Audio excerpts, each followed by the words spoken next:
जय माता रानी दोस्तों, आपके अपने चैनल धर्म साधना में आपका बहुत बहुत स्वागत है। माँ भगवती दुर्गा की कृपा सदैव आप और आपके समस्त परिवार पर बनी रहे। दोस्तों, आज की वीडियो में मैं आपसे बात करने वाली हूँ नवरात्रि के अंतिम दिन के बारे में।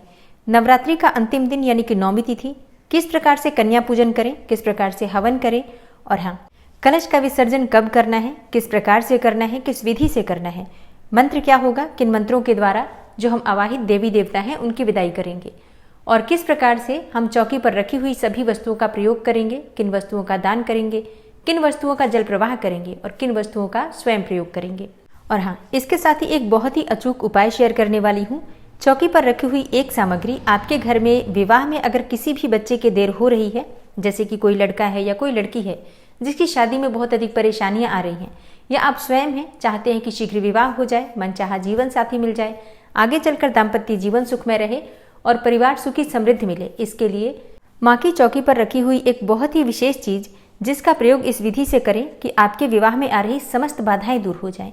तो आज की वीडियो बहुत महत्वपूर्ण है। इसमें आपको सारी जानकारी कलश विसर्जन से लेकर और चौकी पर रखी हुई सभी सामग्रियों का किस प्रकार से प्रयोग करना है, सारी जानकारी मिलने वाली है। और हाँ, बहुत से भक्तों के प्रश्न आए हैं कि हवन किस प्रकार से हम स्वयं कर सकते हैं और कन्या पूजन के नियम क्या होते हैं। तो सारी जानकारी जो भी आपके प्रश्न है आज की वीडियो में शामिल है। वीडियो को पूरा जरूर देख लीजिए। अच्छी लगे वीडियो तो लाइक भी जरूर कर दीजिए, क्योंकि देखिए आपके लाइक्स, आपके कमेंट्स मेरे लिए बहुत महत्वपूर्ण है। ये एकमात्र जरिया है जिनसे मुझे पता चलता है कि आपको ये वीडियो अच्छी लगती है और आपके लिए ये वीडियो उपयोगी है। तो अगर आपको वीडियो अच्छी लगे तो इसे लाइक तो जरूर ही किया कीजिए। और अब जानते हैं कि नवरात्रि की नौमी तिथि पर किस प्रकार से नवरात्रि का समापन हमें करना है। देखिए, सुबह से ही प्रारंभ करते हैं किस प्रकार से आपको नियम पालन करना है। जैसे कि आप प्रतिदिन सुबह जल्दी उठकर पूजा पाठ कर रहे हैं, बिल्कुल नवरात्रि की पूजा आपको उसी प्रकार से करना है जिस प्रकार से नवरात्रि में पहले दिन से अष्टमी तिथि तक आपने किया है। नौमी तिथि पर माँ सिद्धिदात्री की पूजा हम करेंगे और माँ सिद्धिदात्री की पूजा विधि की संपूर्ण जानकारी की वीडियो चैनल पर अपलोड हो चुकी है। उस वीडियो को जरूर देख लीजिए। उसमें बहुत सारे उपाय मैंने शेयर किए हुए हैं जो आज आपको जरूर करना चाहिए। तो उसमें माँ सिद्धिदात्री की पूजा से संबंधित संपूर्ण जानकारी है। अब मैं यहाँ पर बता दूं आपको कि जिस प्रकार से आप प्रतिदिन पूजा कर रहे हैं, पूजा बिल्कुल आपको उसी प्रकार से करना है। इसके बाद जैसे कि आज नौमी तिथि है, आपको हवन करना है। तो जब आप पूजा कर लेते हैं, मतलब माता की पूजा जब आपकी हो जाएगी, हवन की सामग्री की व्यवस्था आप वहीं पर रखिए। अगर आप स्वयं से कर रहे हैं तो हवन के लिए सामग्री आपको क्या चाहिए, देखिए, अगर आप चाहें तो जो मार्केट में पूजा की दुकान पर सामग्री मिलती है आप वो भी ले सकते हैं, नहीं तो आप स्वयं से बना सकते हैं। और अब देखिए, समय नहीं मिला, नहीं तो इस विषय पर वीडियो जाने वाली थी। सारी चीजें मैं स्वयं करके दिखाने वाली थी आपको कि हवन किस प्रकार से करना चाहिए, लेकिन नवरात्रि में आप सब समझते हैं पूजा में और आपके वीडियोस वगैरह में बिल्कुल भी समय नहीं मिलता है, तो ये वीडियो नहीं जा पाई है। तो इसके लिए क्षमा चाहती हूँ। देखूंगी आगे जैसे ही समय मिलता है हवन सामग्री और हवन की विधि मैं आपसे शेयर कर दूंगी, क्योंकि नवरात्रि में तो देखिए बिल्कुल भी समय मिल ही नहीं पाता है। आप लोगों को क्या करना है, देखिए, वैसे हवन की सामग्री कई प्रकार से बनती है, जैसे कि बहुत सारी सामग्रियां मिलाकर भी हवन की सामग्री बनाई जाती है। लेकिन देखिए, माता के जो हवन के लिए हम सामग्री तैयार करते हैं उसमें विशेष रूप से तिल चाहिए। तिल ले लीजिए, थोड़ा सा उसमें गुड़ डाल दीजिए और थोड़ा सा आपको घी डालना है। बस 3 चीजें आप लेकर भी हवन कर सकते हैं। और इसके अलावा अगर आप कुछ डालना चाहते हैं तो पंचमेवा डाल सकते हैं। आप चाहें तो इसमें हरी इलायची और लौंग डाल सकते हैं, फूल वाली लौंग। इसके अलावा कमल गट्टे डाल सकते हैं। ये सभी चीजें सुख समृद्धि में वृद्धि के लिए डाली जाती हैं और ये सारी चीजें लगभग अभी हमारे घर में हैं, क्योंकि माता के पूजन में ये सभी चीजों की आवश्यकता पड़ रही है। इनमें से जो भी चीजें आपके पास है हवन की सामग्री में मिलाकर और आप हवन कर सकते हैं। सबसे पहले आप अग्नि प्रज्वलित कर लीजिए कपूर डालकर। और हाँ, आप चाहें तो समिधा ले सकते हैं, आम की लकड़ी ले सकते हैं, या फिर गाय के जो कंडे होते हैं उसका भी प्रयोग कर सकते हैं। अग्नि प्रज्वलित करने के बाद सबसे पहले अग्नि का पूजन किया जाता है धूप दीप इत्यादि अर्पित करके, और इसके बाद सबसे पहली आहुति जो डाली जाती है भगवान गणपति की। तो 5 बार गणपति की आहुति डाल दीजिए। अगर आपके पास शुद्ध घी है गाय का, तो गाय के घी से ही भगवान गणपति की आहुति डाली जाती है। इसके बाद से माता गौरी की, जैसे कि हम गौरी गणेश का पूजन करते हैं जिस प्रकार से, उसी प्रकार से सबसे पहले गौरी और गणेश के नाम की ही आहुति डाली जाती है। 5 बार माता गौरी के नाम पर, जैसे कि ओम गौरियाय नमः, ओम महागौरियाय नमः, इस प्रकार से मंत्र जप करते हुए माता गौरी के नाम की।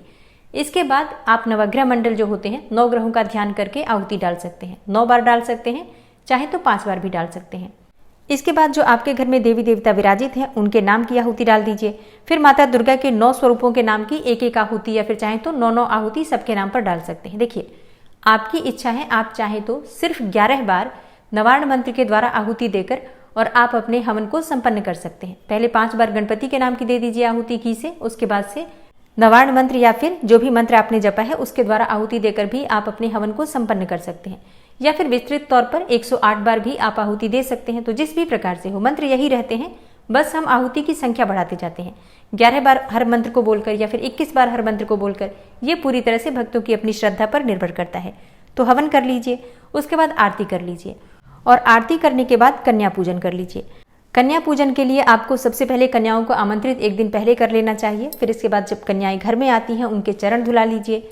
इसके बाद साफ स्वच्छ आसन पर उन्हें बिठाकर और फिर रोली का तिलक कीजिए, हाथ में कलावा बांधिए। आप चाहें तो महावर भी लगा सकते हैं कन्याओं के पैर में, मतलब जितना आप करना चाहें, ठीक है। ये आप ध्यान रखिएगा, बहुत सारी चीज़ें हमारे समय पर, हमारी सुविधा पर निर्भर करती हैं।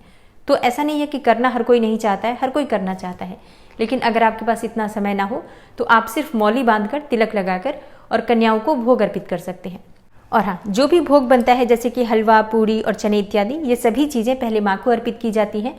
और हाँ, जो हवन आप करते हैं तो हवन की पूर्णाहुति में भी हलवा, पूड़ी और चने अंत में जरूर डाले जाते हैं। तो इन सभी बातों का ध्यान रखिएगा। फिर कन्या पूजन के बाद सभी कन्याओं को आप दक्षिणा देकर जो भी आप सामग्री देना चाहते हैं यथासंभव यथाशक्ति अपनी इच्छा अपनी सामर्थ्य के अनुसार कन्याओं को दीजिए। इसके बाद उनके चरण स्पर्श करके आशीर्वाद ले लीजिए।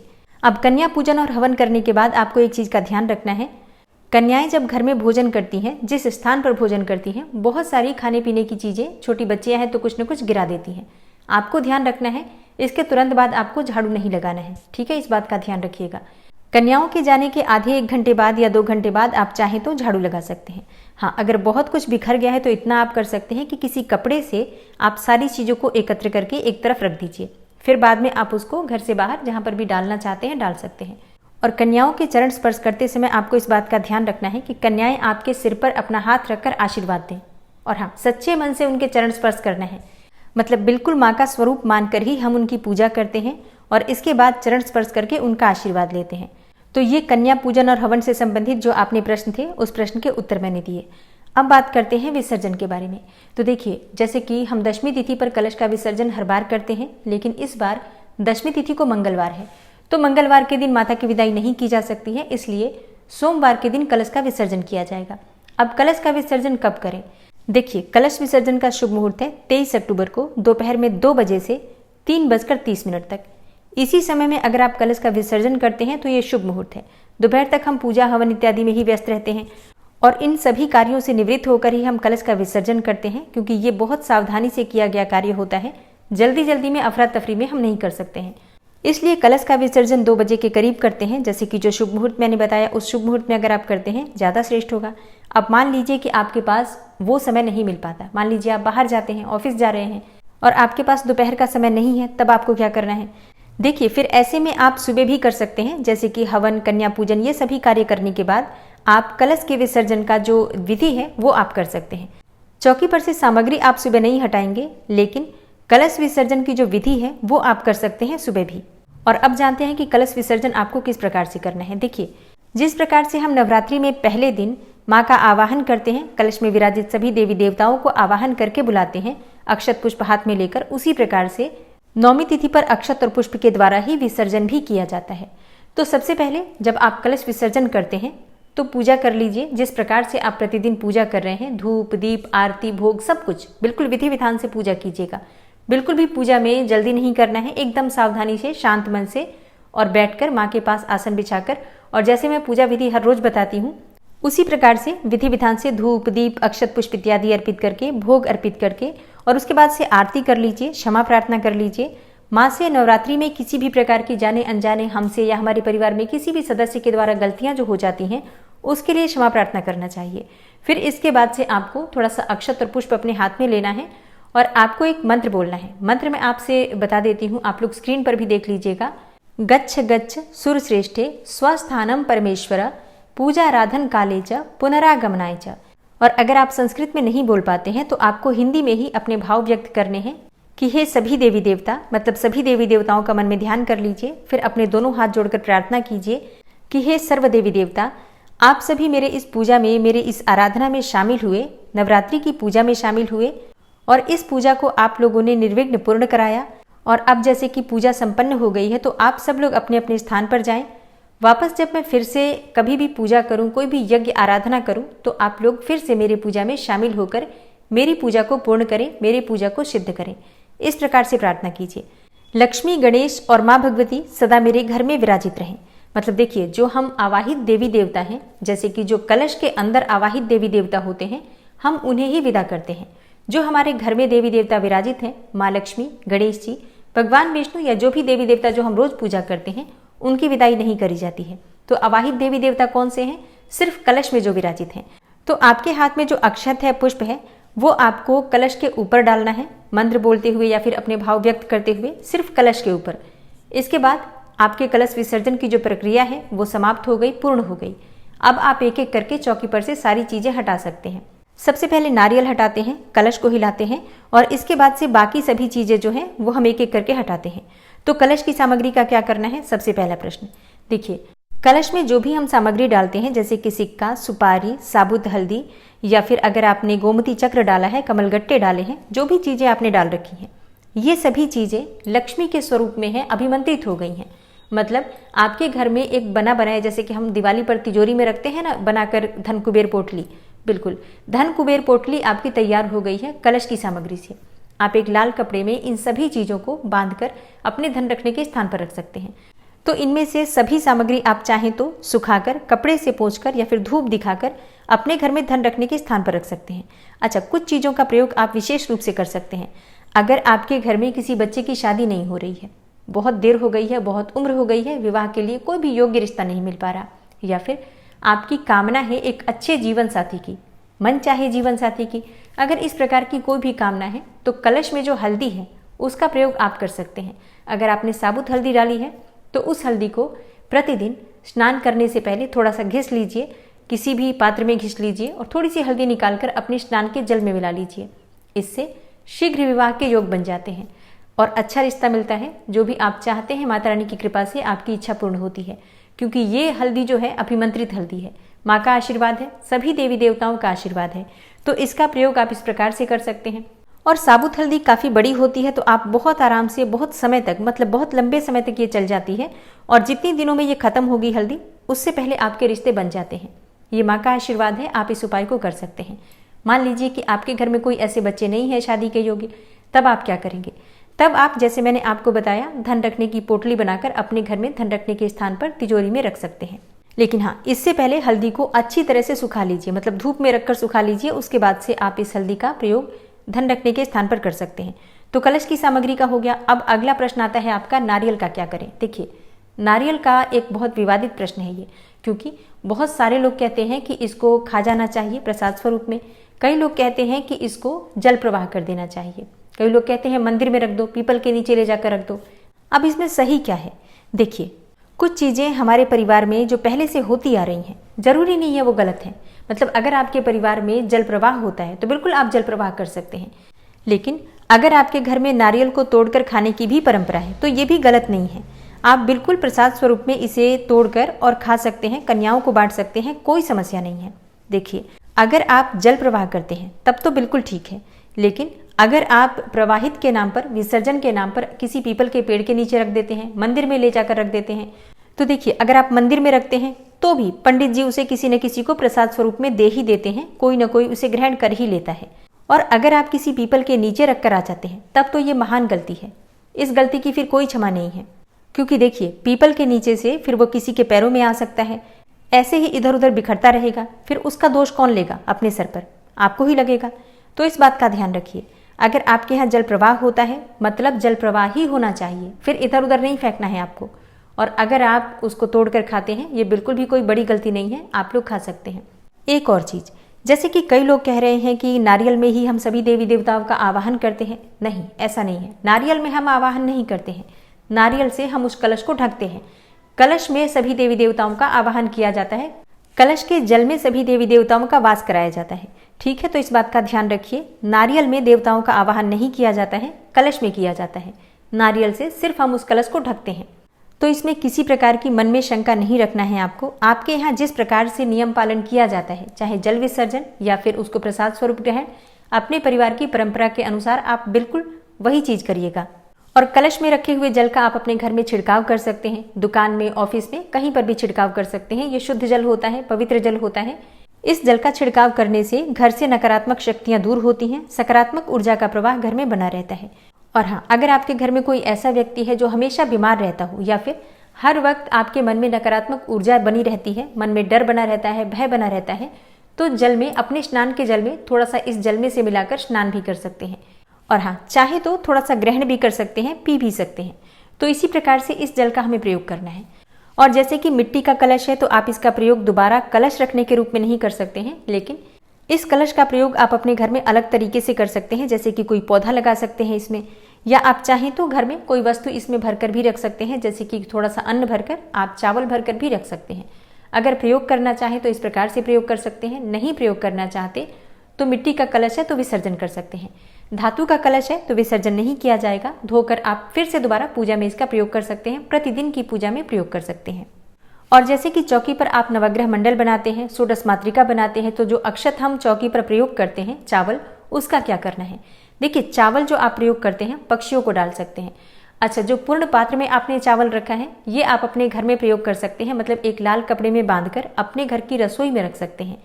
और जो पहले का रखा हुआ चावल है उस चावल को आप पक्षियों को डाल सकते हैं या स्वयं भी खाने में प्रयोग कर सकते हैं, कोई समस्या नहीं है। और चौकी पर जो प्रतिदिन हम पुष्प इत्यादि अर्पित करते हैं, पान का पत्ता अर्पित करते हैं, आम के जो पत्ते होते हैं पंच पल्लव के स्वरूप में इसे अर्पित करते हैं, तो ये सभी चीजें आप जल प्रवाह करेंगे। जैसे कि जिस दिन भी आप जल प्रवाह करने जाते हैं या घर में मिट्टी में दबाना चाहते हैं तो दबा सकते हैं, मतलब ये चीजें विसर्जन में जाएंगी। सुपारी का क्या करें? देखिए, सुपारी का प्रयोग आप दोबारा पूजा में कर सकते हैं। मतलब अगर आपने कलावा लपेट कर गणेश भी बना रखा है सुपारी का, तो कलावा हटा दीजिए और सुपारी आप अपने घर में रख सकते हैं। सुपारी का प्रयोग दोबारा पूजा में कर सकते हैं। लौंग, इलायची जो आपने अर्पित किया है अगर माँ को, जैसे कि प्रतिदिन पान के पत्ते में लौंग, इलायची, सुपारी इत्यादि हम अर्पित करते हैं, तो ये सभी चीजें आप खाने में प्रयोग कर सकते हैं। पान के पत्ते बहुत से लोग खा भी जाते हैं, बहुत से लोग नहीं खाते हैं, तो आप पान के पत्ते विसर्जित कर सकते हैं। चौकी पर जो लाल कपड़ा आपने बिछा रखा है इसका प्रयोग आप दोबारा पूजा में फिर से कर सकते हैं। धोकर रख दीजिए, फिर जब कभी भी पूजा होगी आप इसका प्रयोग कर सकते हैं। अच्छा, प्रतिदिन जो हम चौकी पर दक्षिणा अर्पित करते हैं, माँ को दक्षिणा अर्पित करते हैं, या फिर जो हम पूजा करते हैं प्रतिदिन, तो देवी देवताओं के निमित्त जो भी हम दक्षिणा प्रतिदिन अर्पित करते हैं उसका क्या करें? देखिए, जो दक्षिणा के पैसे इकट्ठे हो रहे हैं नवरात्रि में पूरे 9 दिन के, वो अंतिम दिन पर कन्याओं को हम वितरित कर देते हैं। आप चाहे तो किसी ब्राह्मण को भी दान कर सकते हैं, या फिर आप चाहे तो आसपास कोई मंदिर हो तो मंदिर में भी दान पेटी में डाल सकते हैं। और अब बात करें सुहाग की सामग्री का। जो हम अर्पित करते हैं सुहाग की सामग्री, उसमें से कुछ चीजें आप स्वयं प्रयोग कर सकते हैं, कुछ चीजों का आप दान भी कर सकते हैं। अब कितनी चीजें आपको दान करनी है ये पूरी तरह से आपकी अपनी इच्छा पर निर्भर करता है। किसे दान करना है? देखिए, वैसे तो किसी ब्राह्मण स्त्री को, सुहागन स्त्री को दान करना चाहिए, लेकिन मान लीजिए नहीं है आपके आसपास कोई सुहागन स्त्री, तब क्या करें? तब ऐसे में आपके परिवार में कोई भी सुहागिन महिला हो, जैसे कि आपकी सास हो, नंद हो, जेठानी हो, उनको भी दे सकते हैं। अब बात करें माता की मूर्ति का। देखिए, अगर मिट्टी की मूर्ति आपने स्थापित की है तब तो आपको उसका जल प्रवाह करना है, लेकिन अगर आपने धातु की मूर्ति स्थापित की है या फिर आपने अगर फोटो रखा है तो इसका विसर्जन नहीं करना होता है। इसे फिर वापस अपने मंदिर में रख दीजिए। कभी भी, जैसे कि अगली बार आप पूजा करेंगे तो इसका प्रयोग होगा, प्रतिदिन आप इसकी पूजा करेंगे। माँ को जो चुन्नी अर्पित की है उसका क्या करें? देखिए, माँ को जो चुन्नी हम अर्पित करते हैं तो माँ तो हमारे घर में ही अगर विराजित हैं तो उनकी चुन्नी उन्हें उठाकर रखिए हमेशा, मतलब जब तक आप दोबारा चुन्नी न बदलेंगे तब तक तो वो चुन्नी आप संभाल कर माता को ही उठाकर रख सकते हैं। और अगर आपके पास मिट्टी का विग्रह है जिसे आपने स्थापित करके पूजा किया है, तब तो जब आप माँ का विसर्जन करेंगे तो चुन्नी उठाकर ही करेंगे, तो उनके साथ ही उनकी चुन्नी का विसर्जन भी हो जाता है। और अब जैसे कि आपने अपने घर में अगर ज्वारे बो रखे हैं तो उसका क्या करना है? देखिए, अगर आपके घर में ज्वारे बो रखे हैं आपने, तो उस ज्वारे में से थोड़े से ज्वारे, अच्छा, ज्वारे काटते समय आपको ध्यान रखना है चांदी के सिक्के से ज्वारे काटे जाते हैं। मान लीजिए आपके पास चांदी का सिक्का ना हो तो जो भी नॉर्मल सिक्का होता है 1 रुपये 5 रुपये का, आप उसका प्रयोग कर सकते हैं। चाकू का प्रयोग, किसी भी धारदार चीज का प्रयोग ज्वारे काटने के लिए नहीं करते हैं। तो थोड़ा सा सिक्के से काट लीजिए ऊपर ऊपर से, और फिर इसे अपने घर में धन रखने के स्थान पर रख सकते हैं। पहले तो आप माता को चढ़ा दीजिए, उसमें से सभी देवी देवता जो आपके घर के मंदिर में विराजित हैं सबको ज्वारे में से चढ़ा दीजिए। फिर थोड़े से ज्वारे उसमें से आप अपने घर में धन रखने के स्थान पर रख सकते हैं। या फिर जैसे कि व्यापारिक स्थल है आपका, दुकान है कोई, तो वहां पर भी आप धन रखने के स्थान पर रख सकते हैं। बच्चों की बुक शेल्फ में रख सकते हैं। प्रसाद स्वरूप थोड़ा सा ग्रहण भी प्रत्येक व्यक्ति को इस ज्वारे में से करना चाहिए। इसके बाद बचे हुए ज्वारे आप जल प्रवाह कर सकते हैं या घर में मिट्टी में दबा सकते हैं। ज्वारे की जो मिट्टी है उसे आप अपने गमले में रख सकते हैं, या फिर अगर आप जल प्रवाह करने जा रहे हैं तो आप पूरी मिट्टी के साथ भी जल प्रवाह कर सकते हैं। जिस पात्र में आपने ज्वारे बो रखे हैं उसका क्या करना है, देखिए उस पात्र को आप चाहें तो अपने घर में जैसे कि पक्षियों के निमित्त जो हम जल रखते हैं या फिर अन्न रखते हैं, उस जल और अन्न के पात्र के रूप में प्रयोग कर सकते हैं, या फिर चाहें तो थोड़ी सी मिट्टी डालकर कोई पौधा लगा सकते हैं। पूरी तरह से आपकी अपनी इच्छा है। अगर आप नहीं करना चाहते हैं इस प्रकार से प्रयोग तो जल प्रवाह भी कर सकते हैं, मिट्टी में भी दबा सकते हैं। देखिए एक चीज का ध्यान रखिएगा, जब आप लोग कोई भी चीज विसर्जित कर रहे हैं, मतलब जो भी आप जल प्रवाह करें चाहे मिट्टी में दबाएं, पूरे श्रद्धा भाव के साथ हमें जल प्रवाह करना चाहिए। माता की कोई भी सामग्री ऐसे ही इधर उधर नहीं फेंकी जाती है, तो इस बात का ध्यान रखिएगा। या तो अच्छे से मिट्टी में नीचे दबा दीजिएगा खोद के, या फिर जल प्रवाह कीजिएगा तो ऐसी जगह पर जहाँ की बहता हुआ जल हो। अच्छा, कई लोगों के प्रश्न आते हैं कि माता की जो चौकी है उसका हम क्या करें। देखिए चौकी तो हमारे घर में ही रहती है ना, फिर हम कभी भी पूजा करते हैं, कोई भी पूजा करते हैं तो उसी चौकी का प्रयोग करते हैं। बार बार थोड़ी चौकी खरीदी जाती है, तो चौकी आपके घर में ही रहेगी। अब एक चीज का आपको ध्यान रखना है, जब आप सामग्री हटाते हैं एक एक करके बहुत सावधानी के साथ, मतलब जमीन पर नहीं रखना है, किसी पात्र में हर सामान को रखना है। माता से क्षमा प्रार्थना करते हुए आपको सारी सामग्री हटानी है। मंत्र जप करते रहिएगा, मंत्रों का उच्चारण करते रहिएगा, भूल चूक के लिए क्षमा प्रार्थना पूरे समय करते रहिएगा। और जब आप सारी सामग्री हटा लेते हैं तो उस स्थान पर एक दीपक अवश्य प्रज्वलित कर दीजिएगा। एक और चीज, अगर आपका अखंड दीपक जल रहा है तो उस दीपक में इतना घी जरूर डाल दीजिए कि वो रात्रि में, मतलब नवरात्रि की 9वीं तिथि की रात्रि में भी अखंड दीपक आपका जलता रहे। इस बात का आप लोग ध्यान रखिएगा। अष्टमी को भी आपने कन्या पूजन किया है, तब भी आपको चौकी 9वीं तिथि के दिन ही हटाना है, इस बात का भी ध्यान रखना है। और आपका अखंड दीपक पूरी 9वीं तिथि की रात्रि तक जलता रहे, इस बात का भी आपको ध्यान रखना है। नवरात्रि में पूरे 9 दिनों का हम व्रत धारण करते हैं, तो 9 दिनों का संकल्प लेकर माँ की चौकी स्थापित करते हैं। नवरात्रि की 9वीं तिथि माँ सिद्धिदात्री की रात्रि होती है, जो कि बहुत महत्वपूर्ण है। अगर आप कोई मंत्र सिद्ध करना चाहते हैं, किसी भी मंत्र में सिद्धि चाहते हैं, लक्ष्मी प्राप्ति की कामना है, विवाह की कामना है, संतान की कामना है, तो नवरात्रि की सिद्धिदात्री माता की जो रात्रि होती है, मतलब जो 9वीं की रात्रि होती है, वो आपके लिए वरदान है। उस समय में, उस रात्रि में आपको मंत्र जप करना ही चाहिए। चाहे आप कलश विसर्जन कर दे रहे हैं दिन में, तब भी आप रात में जागकर मंत्रों का जप कर सकते हैं। दीप प्रज्वलित रखिएगा, बस इस बात का ध्यान रखिए। अगर आपने अखंड दीपक नहीं प्रज्वलित किया है तो भी चौकी हटाने के बाद उस स्थान पर एक दीपक अवश्य प्रज्वलित करके रखिएगा, जो कि नवरात्रि की 9वीं तिथि की रात्रि में जलता रहे। और हाँ, कलश विसर्जन करने के बाद आपको तुरंत घर में झाड़ू नहीं लगाना, पोछा नहीं लगाना, कपड़े इत्यादि नहीं धोने, घर की साफ सफाई नहीं करनी है, इस बात का ध्यान रखिएगा। और अब बात करें कि पारण कब करना है। देखिए नवरात्रि में जो पारण का शुभ मुहूर्त है वो 10वीं तिथि के दिन है, सुबह यानी कि 24 अक्टूबर को सुबह सूर्योदय के बाद आप पारण कर सकते हैं व्रत का, माता का प्रसाद जो आपने अर्पित किया है उसे खाकर। अब मान लीजिए कि आप 10वीं तिथि के दिन नहीं पारण करना चाहते हैं, तब ऐसे में क्या करें। देखिए जब आप कलश का विसर्जन करेंगे उसके बाद आप पारण कर सकते हैं, मतलब 9वीं तिथि के दिन जब हम कलश का विसर्जन करेंगे उसके बाद से सामग्री वगैरह यथास्थान रखने के बाद आप माँ का प्रसाद खाकर अपना व्रत खोल सकते हैं, पारण कर सकते हैं। और हाँ, जैसे कि कई भक्तों के प्रश्न आते हैं कि क्या इसके बाद हम लहसुन प्याज खा सकते हैं। नहीं, देखिए अगर आप 9वीं तिथि के दिन अपना व्रत खोल रहे हैं, इसके बाद आपको लहसुन प्याज नहीं खाना है। भोजन आपको शुद्ध और सात्विक ही खाना है। 9वीं तिथि के दिन लहसुन प्याज का प्रयोग भूल से भी मत कीजिएगा, घर में भी मत बनाइएगा, इस बात का ध्यान रखिए।